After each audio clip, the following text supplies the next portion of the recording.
நண்பர்களே, சரவணன் மாணிக்க வாசகம் தேர்வு செய்த சிறந்த நாவலான அத்தினியை எழுதிய எழுத்தாளர் சித்ரா சிவன் அவர்கள் ஜெயந்தன் படைப்பிலக்கிய விருதை பெறுகிறார். அவரை மேடைக்கு அழைக்கிறோம்.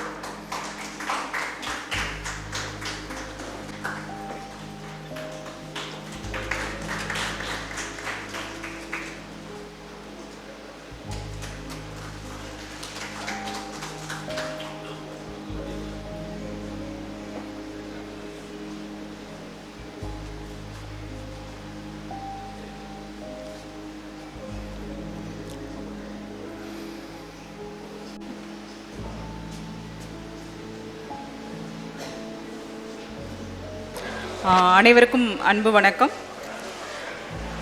முதலில் ஜெயந்தன் விருது விழா என்று ஒவ்வொரு வருடமும் தொடர்ந்து இந்த விழாவை சிறப்பாக ஒரு அற்புதமான விழாவாக நடத்தி கொண்டிருக்கும், புதிதாக எழுத வரும் எழுத்தாளர்களையும் கௌரவித்து கொண்டிருக்கும், தன் தந்தையின் பெயரால் கௌரவித்து கொண்டிருக்கும் திரு சீராளன் ஜெயந்தன் அவர்களுக்கு எனது அன்பும் வாழ்த்தும் நன்றியும்.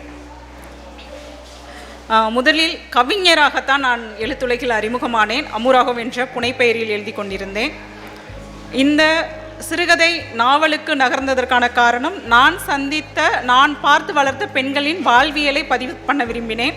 அதற்கு கவிதை வெளி எனக்கு போதுமானதாக இல்லை, அதற்கு ஒரு பரந்த வெளி தேவைப்பட்டது. அதனால் நான் சிறுகதைக்கும் நாவலுக்கும் என்று நகர்ந்தேன்.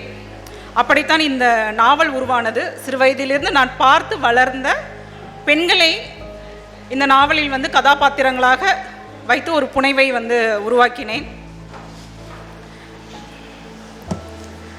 அப்படி உருவாக்கப்பட்ட இந்த நாவலுக்கு அத்தினி என்ற பெயர் காரணத்தை மட்டும் இங்கு எனக்கு கிடைத்த இந்த மேடையில் நான் பதிவு செய்ய விரும்புகிறேன். அத்தினி அப்படிங்கிற பெயர் ஏன் தேர்ந்தெடுத்தேன் அப்படின்னு சொன்னால், நம்மளுடைய தமிழ் சமூகம் தாய்வழி சமூகம். ஆனால் இப்போ அப்படி இல்லை, அது மாறிடுச்சு. ஆனால் இப்போ வரையும் விலங்குகளில் தாய்வழி சமூகத்தை பின்பற்றி கொண்டிருப்பது யானைகள். அப்போ அந்த ஒரு யானையின் பெயரை இந்த பெண்களை கதாபாத்திரமாக கொண்டு பெண் உலகை குறிக்கும் இந்த புனைவுக்கு ஒரு யானையின் பெயரை, அதுவும் பெண் யானையின் பெயரை சூட்ட வேண்டும் என்று முடிவு செய்தேன். அதற்காக சங்க இலக்கியத்தை வாசித்த போது நம் தமிழுக்கே உரிய சிறப்பு என்னவென்றால், யானைகளுக்கு மட்டும் 60 பெயர்களை படித்தேன். அதில் பெண் யானைகளுக்கு தனிப்பெயர், ஆண் யானைக்கு தனிப்பெயர் என்று இருந்தது. அது ஏன் பெண் யானைக்கு தனிப்பெயரில் அத்தினி, பிடி, கரிணி என்றெல்லாம் இருந்தது. அது ஏன் நான் அத்தினியை தேர்ந்தெடுத்தேன், அதில் என்னுடைய அரசியலை சொல்ல வேண்டும் அப்படி என்று நான் முடிவெடுத்தேன். சாமுத்திரிகா லட்சணம் என்று ஒரு அரைவேக்கடுத்தனமான கருத்தியல் இருக்கு. அது எந்த ஒரு அழுகின மூலையில் யாரால எழுதப்பட்டது அப்படின்னு நம்ம எல்லாருக்குமே தெரியும். அது புறத்தோற்றத்தை வைத்து பெண்களின் அகத்தை எடை போடுவதாக அந்த சாஸ்திரம் இருக்கிறது. அதில் பார்த்தீங்கன்னா பத்மினி, சிட்டினி, சங்கினி, அத்தினி என்று பெண்களை வகைப்படுத்தி அவர்களின் புறத்தோற்றத்தை வைத்து சில சமூகத்தை சேர்ந்த பெண்கள் உயர்ந்த குணம் உள்ளவர்களாகவும் ஒழுக்கமானவர்களாகவும், சில அவங்க குறிப்பிடுற அந்த தோற்றம் பார்த்தீங்கன்னா சில சமூகத்தை சேர்ந்த பெண்கள் மோசமான ஒரு ஒழுக்கமில்லாதவர்களாகவும் அப்படின்னு சொல்லிட்டு ஒரு ஒரு சித்திரத்தை அதில் கட்டமைச்சிருப்பாங்க. அதை அந்த அரைவேக்காடுத்தனமான ஒரு கருத்தியலை உடைக்க வேண்டும் என்பதற்காக நான் இந்த அத்தினி என்ற பெயரை தேர்ந்தெடுத்தேன். ஆளுமையான, என்னுடைய நாவலில் வரும் அத்தனை பெண்களும் அத்தினிகள், ஆளுமையான, கம்பீரமான, கௌரவமான பெண்கள். அவர்களுக்கு நான் இந்த பெயரை வைக்கிறேன் என்று என்னுடைய அரசியலை நிறுவ நான் இந்த பெயரை தேர்ந்தெடுத்தேன். அடுத்ததாக, ஒரு போட்டியில் பங்கு பெற்று முதல் பரிசு, இரண்டாம் பரிசு பெறுவதாலோ இல்லை அந்த போட்டியில் பங்கு பெறுவதாலோ ஒரு நூல் சிறப்பான நூல் ஆகிவிட முடியாது. தொடர்ந்து அது வாசகர்களால் வாசிக்கப்பட்டு பரிந்துரைக்கப்பட்டு கொண்டாடப்படக்கூடிய ஒன்றாக இருந்தால் மட்டுமே நம் தமிழ் சமூகத்தில் அதை ஒரு நல்ல நூலாக கருத முடியும். அப்படி அத்தினி வெளியானதிலிருந்து தொடர்ந்து வாசகர்களால் பேசப்பட்டும் எழுதப்பட்டும் கொண்டாடப்பட்டு கொண்டும் இருக்கிறது. இந்த விருது வாங்குவதில் எனக்கு பெரிய மகிழ்ச்சி என்னன்னா, இது வாசகர்களால் தேர்ந்தெடுக்கப்பட்ட விருது. இதை வாசித்த நிறைய வாசகர்கள் பரிந்துரை கடிதங்கள் அனுப்பியிருக்காங்க. அதனால தான் அது இறுதி கட்டத்துக்கு வந்திருக்கு. அது எனக்கு ரொம்ப மகிழ்ச்சியாக இருந்தது. மக்கள் தீர்ப்பே மகேசன் தீர்ப்புன்னு சொல்லுவாங்களே, அது போல் தமிழ் வாசகர்கள் முதலில் தேர்ந்தெடுத்து அதற்கு பின்னே நடுவர்களுக்கு சென்றிருக்கிறது. முதலில் அதற்கு அத்தனையின் வாசகர்களுக்கு எனது அன்பும் நன்றியும். அடுத்ததாக இந்த விருது குழுவில் பங்கு பெற்ற அனைத்து நடுவர்களுக்கும், இந்த நூலை தேர்ந்தெடுத்த சரவணன் மாணிக்கவாசகம் சார் அவர்களுக்கும் எனது அன்பும் நன்றியும். எனது படைப்புக்கு எங்கோ ஒரு இடத்தில் அநீதி நடந்தது. அதற்கான இன்று இந்த இடத்தில் நீதியரசர் அவர்களின் கையால் ஒரு நீதி கிடைத்ததாக நான் நம்புகிறேன். அதற்கு இந்த ஜெயந்தன் விருதுக்குழு ஒருங்கிணைப்பாளர்களுக்கும், நடுவர்களுக்கும், வாசகர்களுக்கும், திரு சீராளன் ஜெயந்தன் அவர்களுக்கும், திரு அமிர்தம் சூர்யா அவர்களுக்கும், திரு சரவணன் மாணிக்கவாசகம் சார் அவர்களுக்கும், இங்கு அமர்ந்திருக்கும் கரிகாலன் சார், உதயசங்கர் சார் அனைவருக்கும் எனது அன்பும் நன்றியும். அனைவருக்கும் அன்பு.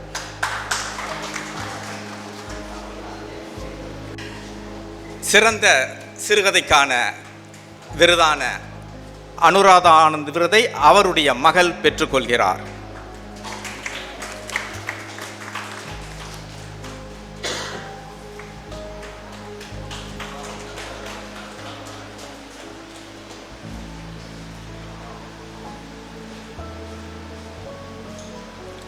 நாடக பிரதியை எழுதிய வே. எழிலரசு அவர்களை மேடைக்கு அழைக்கிறோம்.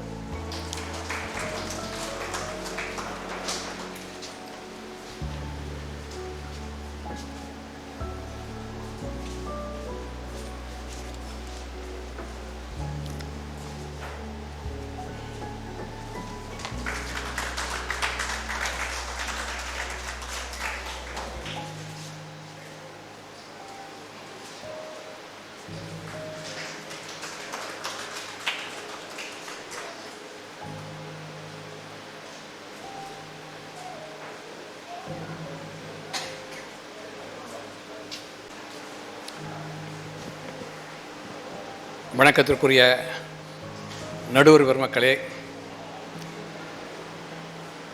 இந்த விழாவை அற்புதமாக ஒருங்கிணைத்து கொண்டிருக்கிற எழுத்தாளர், நாவலாசிரியர் அமிர்தம் சூர்யா அவர்களே, இப்படி ஒரு பிரம்மாண்டமான விழாவை தன் தந்தையின் நினைவாக ஆண்டுதோறும் நடத்தி கொண்டிருக்கிற எழுத்தாளர் சீராளன் ஜெயந்தன் அவர்களே, அவருடைய குடும்பத்தினர்களே, என்னோடு இணைந்து பரிசு பெற்ற கவிஞர் இயக்குனர் சீனு ராமசாமி அவர்களே, வணக்கத்திற்குரிய சிறுகதை ஆசிரியர் சித்ரா அவர்களே, தோழர்களே, உங்கள் அனைவருக்கும் எனது இனிய வணக்கங்கள். நான் ஏறக்குறைய என்னுடைய முதல் சிறுகதை 1985 வந்தது. தொடர்ந்து 40 ஆண்டு காலமாக இலக்கிய உலகிலே இயங்கிக் கொண்டிருந்தாலும் எனக்கு என்னுடைய படைப்புக்கு கிடைத்த முதல் விருது ஜெயந்தன் இலக்கிய விருது. இதற்கு முன்னால் புதுச்சேரி படைப்பிலக்கிய விருதும், ராஜபாளையத்தை சேர்ந்த மணிமேகலை மன்றத்தின் விருதும் என்னுடைய கட்டுரை தொகுப்புக்கு கிடைத்தது. முதல் முறையாக படைப்பிலக்கியத்துக்கு கிடைத்திருக்கிறது. அதுவும் ஜெயந்தன் பெயரில் அமைந்த ஒரு விருது கிடைத்ததற்கு மிகவும் பெருமிதமும் மகிழ்ச்சியும் கர்வமும் கொள்கிறேன். இந்த நாடகங்களை பற்றி மிக அற்புதமாக அமிர்தம் சூர்யா அவர்கள் உரையாற்றினார்கள். இந்த நாடக தொகுப்பிலே 3 நாடகங்கள் இருக்கிறது. ஓசை சங்கிலி, இது 2007 கல்கியிலே பரிசு பெற்ற நாடகம். எனக்கு இருக்கிற வருத்தமெல்லாம், அப்பொழுது ஜெயந்தன் அவர்கள் உயிரோடு இருந்தார்கள். அவருக்கு இந்த நாடகத்தை நாம் படிக்க கொடுக்கவில்லையே, கொடுத்திருந்தால் மகிழ்ந்திருப்பாரே என்கின்ற எண்ணத்தை இப்போது நான் நினைத்து பார்க்கிறேன். அந்த நாடகம் என்பது சிலப்பதிகாரம், அதை அடிப்படையாக வைத்து எழுதியது. சிலப்பதிகாரம் ஒரு குடிமக்கள் காப்பியம் என்று நமது புலவர் பெருமக்கள் சொல்லிக் கொண்டிருக்கிறார்கள். இதை விட ஒரு மாபெரும் பொய் வேறு எதுவும் இல்லை. கோவலனை பெற்ற மாசாத்துவனும் கண்ணிகையை பெற்ற மாநாய்க்கனும் சாதாரண குடிமக்களா? இன்றைக்கு அம்பானி அதானி போல அன்றைக்கு பாண்டிய மன்னனுக்கும் சோழ மன்னனுக்கும் சேர மன்னனுக்கும் கடன் கொடுக்கக்கூடிய அளவிற்கு மிக பெரும் தனவந்தர்கள். அப்படிப்பட்ட மிக பணக்காரர்களாக இருந்தவர்கள் அவர்கள். எனவே அதை குடிமக்கள் காப்பியம், எளிய குடிமக்கள் காப்பியம் என்று சொல்வது பொருந்தாது. இளங்கோடிகள் அந்த நாடகத்திலே பாண்டிய நெடுஞ்செழியன் யானோ அரசன் யானே கல்வன் என்று சொல்வதாக, அவனுடைய மனசாட்சி பேசுவதாக எழுதியிருக்கிறார். இந்த நாடகத்திலே ஓசை சங்கிலியில் மன்னனுக்கு மட்டும்தானா மனசாட்சி? அங்கே விதிக்கப்பட்ட கொலை தண்டனையை, அந்த கொலைக்களத்திலே வெட்டுக்கத்தியை தூக்கி அவன் கழுத்தை வெட்டினானே, அவனுக்கு எப்படி மனசாட்சி உறுத்தியிருக்கும், அவனுடைய இரவுகள் எப்படி தூக்கம் வராமல் தவித்திருக்கும் என்பதை புனைவாக எழுதப்பட்டதுதான் இந்த நாவல், இந்த நாடகம். இந்த 3 நாடகங்களுமே ஏறக்குறைய ஒன்றுதான். ஒரு பெண்ணிய பார்வையிலே 3வது நாடகம். இந்த பெரும்பாலும் ஒரு மன்னனை இன்னொரு மன்னன் வென்றுவிட்டால் கொல்லப்பட்ட வெல்லப்பட்ட மன்னனின் மகன் பழி வாங்குவான். தன்னுடைய தந்தையை தோற்கடித்த மன்னனை தோற்கடித்த மன்னனை எதிர்த்து போரிட்டு வெற்றி பெறுவான். இதுதான் வரலாறு. ஆனால் வேள்பாரியை 3 மன்னர்கள் வென்று விட்டார்கள். ஆனால் வேள்பாரியின் மகள்கள் அங்கவை சங்கவை மட்டும் கவிதை எழுதி கொண்டிருப்பதாக இலக்கியம் சொல்லிக் கொண்டிருக்கிறது. ஆனால் இந்த நாடகத்திலே வேள்பாரியின் மகள் அங்கவையும் சங்கவையும் அந்த 3 வேந்தர்களையும் எப்படி பழிவாங்குகிறாள் என்ற பார்வையை தான் அந்த நாடகம் வெளிப்படுத்துகிறது. இப்படியாக இந்த நாடகத்தை பெருமைப்படுத்தியிருக்கின்ற இந்த அமைப்புக்கு என்னுடைய நன்றிகளையும் வணக்கத்தையும் தெரிவித்துக் கொள்கிறேன். மிக அற்புதமான இந்த நாடக பிரதியை மிகச்சிறப்பாக நண்பர் நல்லு லிங்கம் அவர்கள் நாற்கரம் பதிப்பகம் வாயிலாக வெளியிட்டிருக்கிறார். அதை அனைவரும் படித்து மகிழுமாறு தாழ்மையுடன் கேட்டுக்கொண்டு அனைவருக்கும் நன்றி சொல்லி விடைபெறுகிறேன். நன்றி, வணக்கம். அண்ணன் கவிஞர் கரிகாலன் அவர்கள் எப்பொழுது பேசினாலும் கவிதை இயலில் இருக்கக்கூடிய விஷயதானங்களை விதைத்து விட்டு போகுவதில் வல்லவர். அந்த வகையில் அவர் பேச்சினூடாக நிறைய விஷயதானங்களை நமக்கு அளித்திருக்கிறார். இப்பொழுது மாசி வீதியின் கல் சந்துகள் என்ற தொகுப்புக்காக ஜெயந்தன் விருதை பெற கவிஞர் சீனு ராமசாமியை அழைக்கிறோம்.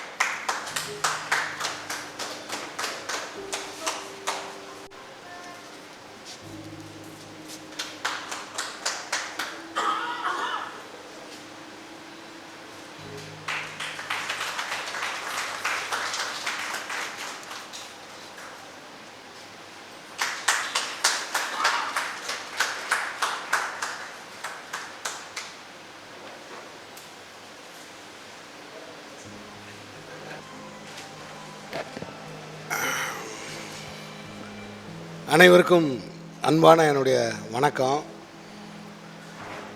ஏறக்குறைய நான் வரும்போது அரங்கம் நிறைந்திருந்துச்சு. இப்போ நான் பேச வரும்போது கருணை அடிப்படையில் ஆடியன்ஸ் இருக்காங்க.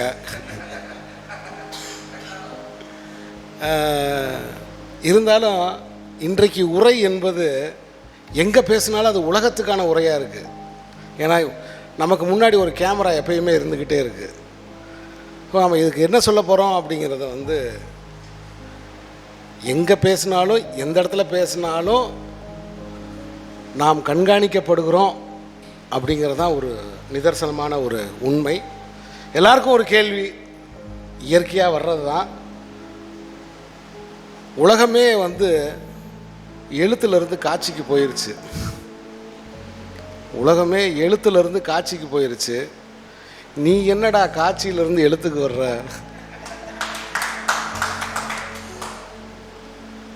குழந்தையிலிருந்து பெரிய ஆள் வரைக்கும் எல்லாருமே இப்படி தான் இருக்காங்க. ஆனால் அவங்க பார்த்துக்கிட்டு இருக்கிறது காட்சி. இன்னும் மிக சரியாக சொல்லணும்னா, ஒரு குழந்தைக்கு 10 வயதுக்குள் அதனுடைய எல்லா ஆச்சரியங்களும் தீர்ந்து விடுகிறதுன்னு சொல்கிறாங்க. வாழ்வின் மீதான எல்லா ஆச்சரியங்களும் தீர்ந்துருது அப்படின்னு சொல்கிறாங்க. ஏன்னா எல்லாத்தையுமே அந்த குழந்தை பார்க்குது. ஒரு குழந்தை எல்லாத்தையுமே பார்க்குது. பல குடும்பங்களில் குழந்தைகள் என்ன பார்த்துக்கிட்டு இருக்கு, அதை பார்த்துருமோ இதை பார்த்துருமோன்னு பதட்டத்தோட பெற்றோர்கள் இருக்காங்க. எனக்கு உண்மையிலே ரொம்ப இந்த நாள் ஒரு சிறந்த நாள். ஏன்னா நான் மாணவ பருவத்தில் இருக்கும்போது நான் சீரானன் அவர்கள்ட்ட நான் சொல்லியிருக்கேன். நான் மாணவ பருவத்தில் இருக்கும் பொழுது கோமல் சுவாமிநாதன் அவர்கள் ஆசிரியராக இருந்த சுபமங்களா இதழில் எழுத்தாளர் ஜெயந்தன் அவர்களுடைய கதைகள், ஜெயந்தன் கதைகள் அப்படின்னே வரும், ஒரு தொடராக வந்தது. காசு கொடுத்து வாங்குறதுனால பக்கத்துலேருந்து கடைசி பக்கம் வரைக்கும் படிச்சிருவேன், படிச்சுட்டு வச்சுருப்பேன். என்னுடைய அந்த நாட்களுடைய வேலையே என்னென்னா, நான் படித்ததை பிறரோடு பகிர்ந்து கொள்ளணும், யார்கிட்டையாவது சொல்லணும். கவிதையாக இருக்கட்டும், சிறுகதையாக இருக்கட்டும், அதை அடுத்தவங்கள்ட்ட போய் தேடி போய் சொல்லுவேன். இப்படித்தான் எனக்கு அந்த நட்பு வட்டமே எனக்கு விரிவடைஞ்சிச்சு. அந்த சிற்றூர்லேருந்து மதுரைங்கிற நகரத்துக்குள்ளே நான் நுழைஞ்சு வர்றதுக்கு அப்போ அமெரிக்கன் கல்லூரியில் டட்லி ஹாஸ்டலில் தங்கி படிச்சுக்கிட்டு இருந்த இன்றைக்கி இயக்குனராக இருக்கிற ராம், அவனை தேடி நான் போவேன் நைட்டு. அப்போ நைட்டு தேடி போகும்போது வாசலில் உட்காந்து நான் படித்ததை பூரா அவன்கிட்ட சொல்லுவேன், அவன் படித்ததை பூரா சொல்லுவான்.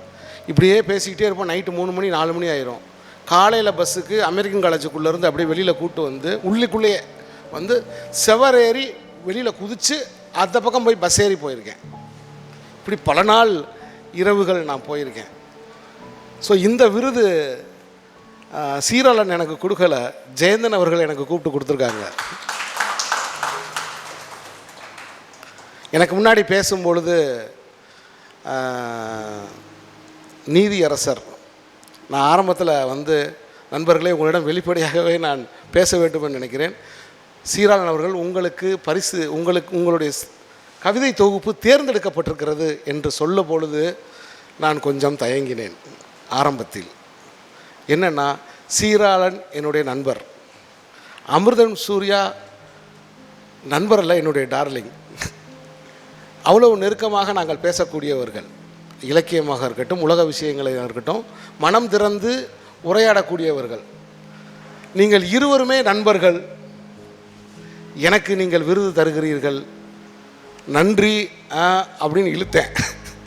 அப்போ அவங்க சொன்னாங்க, இல்லை இல்லை, நட்பு வேற, உங்களுக்கான விருதை தேர்ந்தெடுத்தவர் கவிஞர் சுகிர்தாராணி அப்படின்னு சொன்னாங்க. உங்களுடைய கவிதை நூலை பரிசுக்குரியதாக தேர்ந்தெடுத்தவர்கள் கவிஞர் சுகிர்தாராணி. நாங்கள் எங்களுடைய கொள்கையில் நாங்கள் எப்போவுமே சரியாக இருப்போம் அப்படின்னு என்கிட்ட சொன்னாங்க. அதை நிரூபிக்கும் விதமாக நீதியரசரையே கொண்டு வந்து உட்கார வச்சுருந்தாங்க. நீதியரசர் சந்துரு அவர்களை கொண்டு வந்து இங்கே அமர வைத்திருந்தார்கள். முதலில் கவிஞர் சுகிர்தாராணி அவர்களுக்கு என்னுடைய நன்றியை தெரிவித்துக் கொள்கிறேன். ஏன்னா சினிமாவில் என்னை இலக்கியவாதியாக பார்க்குறாங்க, இலக்கிய உலகத்தில் என்னை சினிமாக்காரனாக பார்க்குறாங்க. இலக்கிய உலகத்தில் என்னை சினிமாக்காரனாக பார்ப்பதில் எனக்கு எந்த பிரச்சனையும் ஏற்பட போவதில்லை. ஆனால் சினிமா உலகில் என்னை இலக்கியவாதியாக பார்த்தால் எனக்கு பொருளாதார நஷ்டங்கள் ஏற்படும். ஸோ அப்படி இந்த சூழ்நிலையில் ஒரு சினிமாக்காரன் எழுதிய கவிதை அப்படின்னு நிராகரிச்சிடாமல் நூலை முழுமையாக படித்து ஒரு விருதுக்குரிய நூலாக இதை தேர்ந்தெடுத்ததற்கு என்னுடைய நன்றி. என்னென்னா, இது தொடங்கிய இடம், இந்த விழா தொடங்கிய இடம் ரொம்ப முக்கியமான இடமா நான் நினைக்கிறேன். முன்னாடி வந்து உட்காருங்கன்னாரு. நான் முன்னாடி உட்காந்தா பஸ் ஸ்டாண்டில் காசு இல்லாமல் அலைஞ்ச நாட்கள் ஞாபகத்துக்கு வந்துருச்சு. உலகத்திலே மதுரைக்காரங்க மாதிரி கெட்டிக்காரங்க நீங்கள் பார்க்கவே முடியாது. பிட் பாக்கெட்டை சமாளிக்கிறதுக்கு அவங்க ஒரு டெக்னிக்கை கண்டுபிடிச்சாங்க. அதுதான் உள் பாக்கெட்டு, உள் ஜோப்பு. இப்போ அது பிட் பாக்கெட்டுக்கிட்ட இருந்து தப்பிக்கிறதுக்கு தான் உள் ஜோப்பு. அப்போ எங்கள் தாத்தாலாம் எங்கள் பாட்டியெல்லாம் ஒரு 50 ரூபா 20 ரூபா கொடுத்தாங்கன்னா, டே உள் ஜோப்பில் வச்சுக்கடா, உள்பையில் வைடா அப்படின்னா இதுக்குள்ளே தான் வைக்கணும், அப்படி உள்ளே வச்சுருவாங்க. ஆனால் இன்றைக்கி அதுக்கான வேலையே இல்லாமல் போயிடுச்சு. நீ உள்பை வச்சாலும் சரி, பின்பை வச்சாலும் சரி, சைடு பை வச்சாலும் சரி, நம்பர்லேயே வருது, நம்பர்லேயே போயிடுது. எவனுமே ரூபாயை என்ற வேலையே கிடையாது. ஸோ அப்படி வாழ்க்கை ஆயிடுச்சு. ஆனால் அன்னைக்கு அவர் கரெக்டாக ஒரு லேண்ட்ஸ்கேப்பை அந்த நாடகத்தில் நடித்த அந்த தம்பிக்கு என்னுடைய பாராட்டுகள். மிக சிறப்பாக நடித்தாங்க. முதல்ல அவ்வளவு வசனங்களை மனப்பாடமாக மனப்பாடமாக வைத்து அதை பேசுவது அப்படிங்கிறது அது ஒரு தனி ஆற்றல். ஏன்னா நான் ஒரு இந்த இடத்துல வந்து நான் ஒரு கவிஞராக தான் நிற்கிறேன். இருந்தாலும் அவருடைய நடிப்பை பற்றி பேசும்போது நான் ஒரு இயக்குனராக நான் சொல்லித்தான் தீரணும். ஏன்னா இன்றைக்கி எவ்வளோ பெரிய நடிகர்களும் இந்த ப்ராம்ப்டிங்னு சொல்கிறாங்க. மார்லன் பிராண்டான்னு சொல்கிறோமே, அவரே ப்ராம்ப்டிங் தான். சைடில் அவங்க படிச்சுக்கிட்டே இருப்பாங்க, அந்த வசனங்களை அவர்கள் உள்வாங்கி அதை சொல்லிக்கிட்டே இருப்பாங்க. இன்றைக்கி பல சீரியல்களில் ப்ராம்ப்டிங் தான். ஆனால் தம்பி ரொம்ப பிரமாதமாக அந்த வசனங்களை மனப்பாடம் பண்ணி அதை உணர்ச்சிகரமாக அதை பேசினார். அதை விட அந்த ஃபோட்டோ, அந்த ஓவியம் வரைஞ்சது, மதுரை ஓவியம், அதில் ஒரு நக்கலை பாருங்கள்.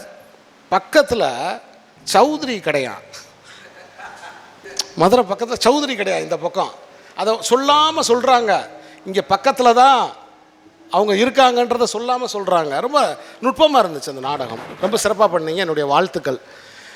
நான் ரொம்ப ரசித்து உங்கள் நாடகத்தை நான் இங்கே பார்த்தேன். ஸோ அந்த மதுரை அந்த மாசி வீதிக்குள்ளே வாழ்ந்தவன் தான் நான். அந்த மாசி வீதியின் கல் சந்துகளில் இருக்கக்கூடிய அந்த அனுபவங்களில் இந்த நூலில் நான் பதிவு பண்ணியிருந்தேன். அதுக்கு ஒரு கனெக்ஷன் மாதிரி இருந்துச்சு. நான் இந்த இது ஆரம்பிக்கும் போது பஸ்ஸு காசு மட்டும் நீங்கள் தேற்றவே முடியாது, ரொம்ப கஷ்டம். நான் பஸ்ஸு காசு இல்லாமல் பல நாள் வந்து மதுரையிலேருந்து ரயில்வே ட்ராக் வழியாக வீட்டுக்கு நடந்து போயிருக்கேன். செலவழிச்சிடுறது, ரீகல் டாக்கீஸில் இங்கிலீஷ் படம் பார்த்துடுறது, டிக்கெட்ஸ் பார்த்துட்டா பையில் பஸ்ஸு காசு இருக்காது, யாராவது தெரிஞ்சவங்க இருப்பாங்களான்னு அலைகிறது பஸ் ஸ்டாண்டு பக்கம். அந்த நாட்கள்லாம் எனக்கு ஞாபகம் வந்துருச்சு. அப்புறம் ஒரு வீம்பு வந்துடும், சரின்ட்டு அங்கேருந்து வீடு வரைக்கும் நடந்தே வர்றது. ஸோ அப்படி அந்த சிறுகதையோடு தொடங்கினது எனக்கு ரொம்ப மகிழ்ச்சியாக இருந்துச்சு. அப்புறம் மிக முக்கியமாக என்னுடைய அருமைக்குரிய நண்பர் கரிகாலன் அவர்கள், எப்படி சொல்கிறது, இந்த பிரபஞ்சம் யாரோட தொடர்பில் இருக்கும்னு தெரியுமா உங்களுக்கு? இந்த பிரபஞ்சம் உங்களுக்கு உதவி செய்யணும்னு வச்சுக்கோங்க, யாரோட தொடர்பில் இருக்கும்?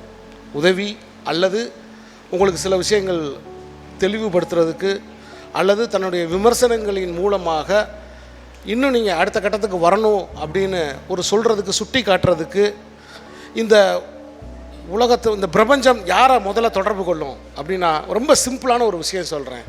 100 பேர் இருந்தாலும், ஒரு சாலையில் 100 பேர் இருந்தாலும், நீங்கள் கீழே விழுந்தவொடனே முதல்ல ஒருத்தன் ஓடி வர்றான் பாருங்கள், அவன் கூட தான் இந்த பிரபஞ்சம் தொடர்பில் இருக்குது, உங்களை காப்பாற்ற சொல்லுது. அது மாதிரி இந்த பிரபஞ்சம் என் கவிதைகளை பற்றியும் என் எழுத்துக்களை பற்றியும் விமர்சனத்தோடு சுட்டி காட்டுவதற்கு அனுப்பிய ஒரு ஆன்மானா அது கரிகாலன் தான். அவருக்கு என்னுடைய நன்றி. இந்த பேச்சிலிருந்து கூட நான் சில விஷயங்களை அவரிடமிருந்து நான் தெரிந்து கொண்டேன், கற்றுக்கொண்டேன் அப்படின்னு தான் நான் சொல்லணும். அப்புறம் இவர் நீதியரசர் பேசும்பொழுது ஒன்றை சொன்னார், ஜெயந்தன் அவர்களின் நூல்களை இந்த உலகம் முழுவதும் கொண்டு செல்ல வேண்டும் என்று. நண்பர்களே, இந்த விருது நான் பெற்றதை நான் மிக பெருமையாக நினைக்கிறேன். அதற்கு அடிப்படையான காரணம், தந்தையை போற்றுகிற ஒரு தனையனால் இது தரப்படுகிறது. தந்தையை தன் இதயத்தில் சுமந்து கொண்டிருக்கிற ஒரு தனையனால் இந்த விருது எனக்கு தரப்பட்டிருக்கிறது. அந்த வகையில் எனக்கு இந்த விருது எனக்கு மிகவும் பெருமையான ஒரு விருது, என் வாழ்நாளில் நான் மகிழக்கூடிய ஒரு விருது என்று நான் நினைக்கிறேன். நான் இந்த விருதை நான் உண்மையிலே மனசார நினைக்கிறேன். காரணம் அப்புறம் இது முக்கியமான ஒரு விஷயம் இந்த தலைமுறைக்கு பிறகு அடுத்த தலைமுறைக்கு முன்னுதாரணமாக ஜெயந்தனை போன்ற மனிதர்கள் இருக்க போகிறார்கள். இது ரொம்ப ரொம்ப முக்கியமான ஒரு விஷயம் நான் சொல்கிறது. ஏன்னா தன் தந்தையின் எழுத்துக்களை அல்லது அவருடைய எழுத்து மட்டுமல்ல, இலக்கியம் மட்டுமல்ல, அது இலக்கியத்துறையை சாராதவர்களாக இருந்தால் கூட அதை நினைவுபடுத்தி அவற்றை அடுத்த தலைமுறைக்கு கொண்டு போய் சொல்லணும் அப்படின்னு நினைக்கிற செய்வாங்களா அப்படின்னு எனக்கு தெரியாது. அது தெரியாது. ஏன்னா உலக நாடுகள் ஃபுல்லாக நான் போய் சுற்றி பார்த்ததில் பெற்றோர்களுக்கு இருக்கிற பெரிய கவலையே அவர்களுக்கு சிந்தனை மொழி தமிழாக இருக்குமான்றது தான்.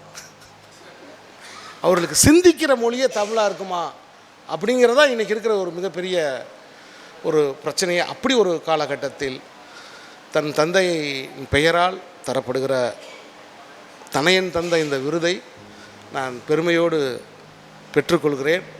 அதே போல் அந்த விருதை நான் என் வீட்டுக்கு எடுத்து சென்று என் பிள்ளைகளுக்கு காட்டுவதில் எனக்கு ரொம்ப பெரிய மகிழ்ச்சி.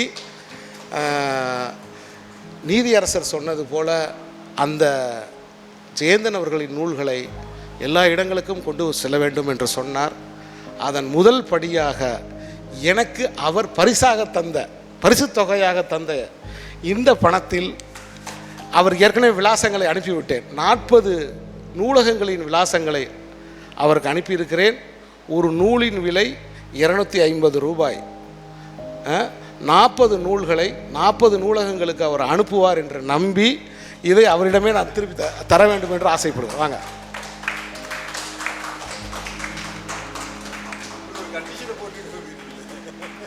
மெதுவாக அனுப்பவும் நினைச்சிடக்கூடாது. அந்த நூலகங்களுக்கு என் பெயர் போட்டு நீங்கள் அனுப்ப வேண்டும் என்று கேட்டுக்கொள்கிறேன். நன்றி, வணக்கம்.